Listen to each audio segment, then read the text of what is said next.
પાઠ 4 વાસુદેવ બળવંત ફડકે.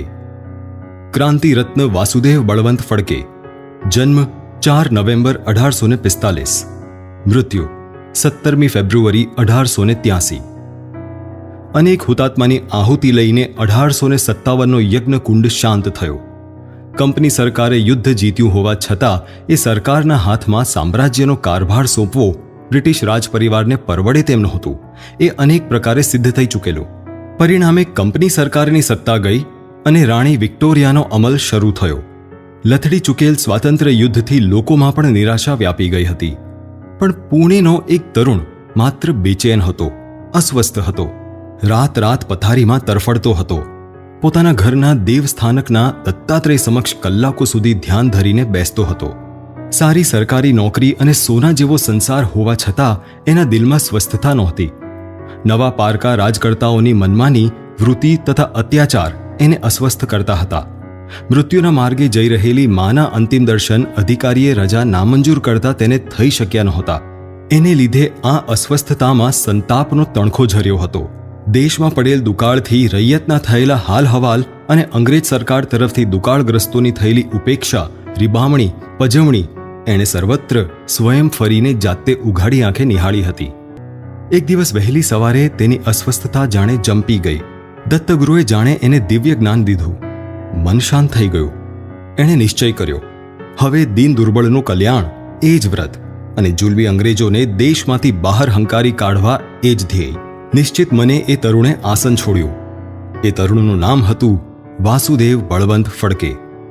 વાસુદેવે સરકારી નોકરીમાંથી રાજીનામું આપ્યું. દુકાળથી પીડિત જનોની મદદ માટે એ ગામ ગામ ફરવા લાગ્યા. આજની આ દીનતાનું કારણ અંગ્રેજો કેવી રીતે છે એ લોકોને સમજાવવા લાગ્યા. ધીરે ધીરે એની આસપાસ સમવિચારી તરુણોનું જૂથ જમા થવા લાગ્યું.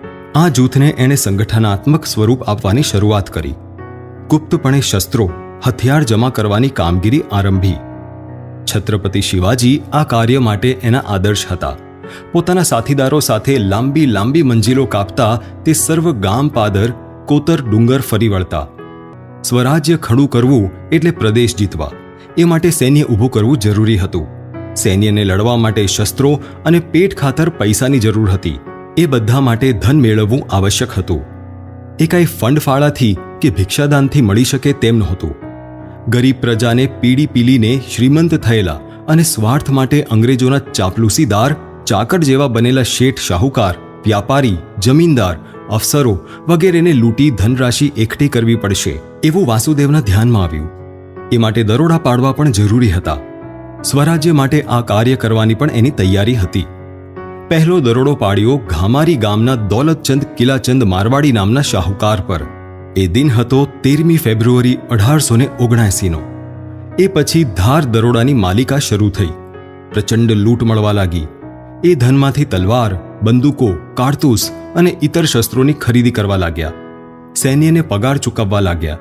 એ ઉપરાંતની ઘણી મોટી રકમ તડછોડાયેલા, પીડાયેલી ગરીબ રૈયતમાં વહેંચવામાં આવતી. આને કારણે લોકોમાં એ સહજ સરળપણે ત્રાતા મનાવા લાગ્યા. વેગવેગળી જાત જમાતના અનુયાયી ખૂબ મોટી સંખ્યામાં ઝપાટા બંધ એમની આસપાસ એકત્ર થવા લાગ્યા.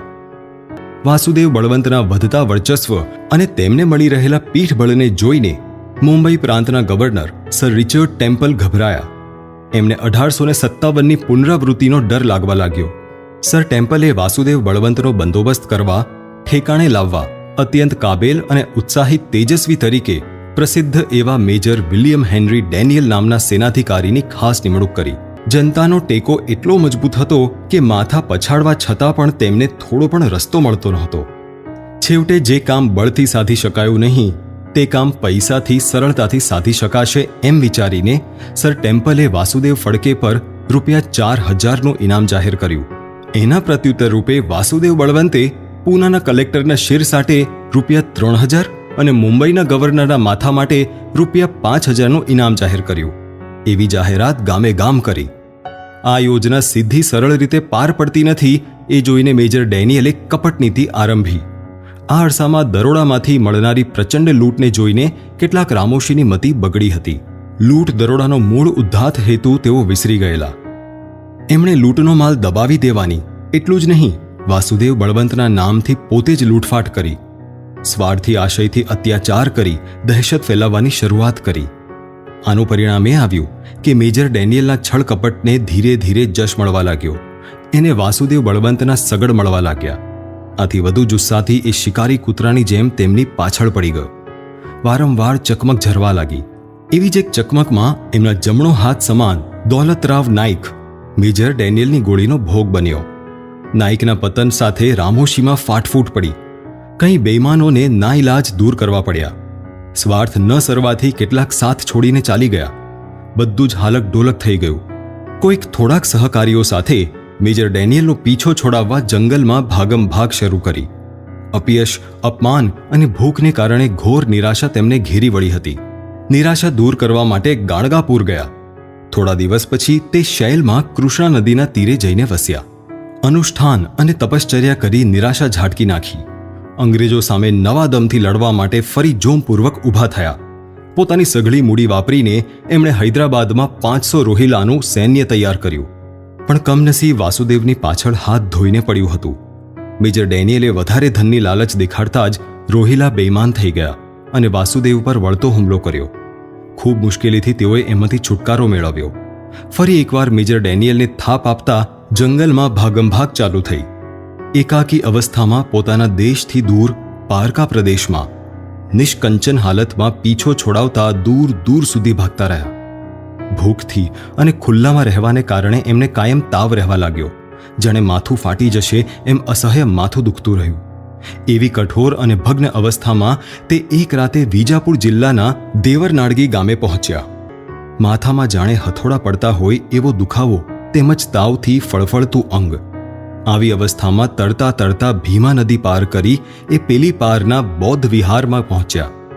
ભિખારીઓ અને સાધુઓ વચ્ચે સૂતેલા વાસુદેવ બળવંતને દ્રોહીઓએ દૂરથી જ દેખાડ્યા. તાવના ઘેનમાં પડેલા હોવા છતાં મેજર ડેનિયલ એમની છાતી પર ચડી બેઠા. શારીરિક થાક, ભૂખ, માથાના દુખાવા અને તાવથી અશક્ત થયેલ વાસુદેવ કાંઈ પણ પ્રતિકાર કરે તે પહેલાં જ તેમને બેડી અને દોરડાથી બંદી બનાવ્યા. અતિશય કડક બંદોબસ્ત સાથે તેમને પૂના લવાયા. સંગમ પરની કોર્ટમાં તેમના પર ખટલો મંડાયો. દરોડા, ચોરી, મનુષ્યવધની સાથે સાથ મહારાણી વિરુદ્ધ સશસ્ત્ર યુદ્ધ કરવાના રાજદ્રોહનો આરોપ એમના પર મૂકવામાં આવ્યો.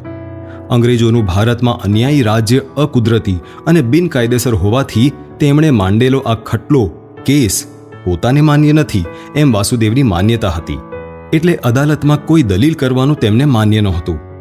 સુનવાણીનું નાટક પૂરું કરીને અંતે જન્મટીપ, કાળા પાણી અને હદપારીની કઠોર શિક્ષા ફરમાવવામાં આવી.